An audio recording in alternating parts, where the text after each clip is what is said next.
நினைப்பதெல்லாம் நடந்து விட்டால் தெய்வம் ஏதுமில்லை.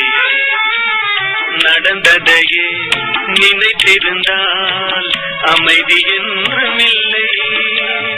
நினைப்பதெல்லாம் நடந்து விட்டால் தெய்வம் ஏதுமில்லை. நடந்ததையே நினைத்திருந்தால் அமைதி என்றுமில்லை.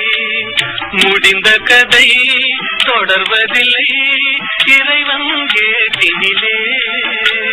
தொடர்ந்த கதை முடிவதில்லை மனிதன் வீட்டினிலே. நினைப்பதெல்லாம் நடந்து விட்டால் தெய்வம் ஏதுமில்லை. நடந்ததையே நினைத்திருந்தால்